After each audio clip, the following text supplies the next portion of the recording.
India Pakistan சண்டை தொடர்பாக Donald டிரம்பின் கருத்துக்கு பிரதமர் மோடி நாடாளுமன்றத்தில் பதிலளிக்க வேண்டும் என்று அனைத்துக் கட்சி கூட்டத்தில் வலியுறுத்தியதாக திமுக மக்களவைக் குழு தலைவர் டி.ஆர். பாலு கூறியுள்ளார். டெல்லியில் செய்தியாளர்களை சந்தித்த அவர் கீழடி அகழாய்வு அறிக்கையை மத்திய அரசு வெளியிட வேண்டும் என்று வலியுறுத்தியதாகவும் குறிப்பிட்டார். இந்தியாவினுடைய 5 ஜெட் விமானங்கள் சுட்டு வீழ்த்தப்பட்டிருக்கிறது என்று சொல்லியிருக்கிறார். இதையெல்லாம் கேட்டுக்கொண்டு நம்முடைய பிரதமர் அவர்கள் எந்தவித பதிலும் அவருக்கும் அளிக்கவில்லை, பாராளுமன்ற உறுப்பினர்களுக்கும் தெரிவிக்கவில்லை, மக்களுக்கும் தெரிவிக்கவில்லை. ஆக இப்படிப்பட்ட ஒரு தலைமை அமைச்சர், பிரதம மந்திரி நம்முடைய நாட்டிலே இன்றைக்கு என்ன நடந்தாலும்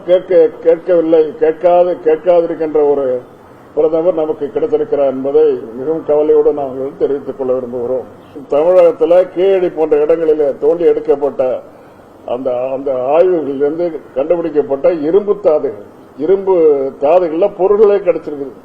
இந்த இரும்பு பொருட்கள் 5300 ஆண்டுகளுக்கு முன்னாலேயே அந்த இரும்பு பொருட்கள் தமிழ்நாட்டில் இருந்திருக்குது அப்படிங்கிறது கண்டுபிடிக்கிறது ஆதாரம். அந்த ஆதாரத்தை எக்ஸ்பர்ட் ஒப்பீனியன்ல அவரே அந்த ஆராய்ச்சியை நடத்திருக்கிறார் அமர்நாத்.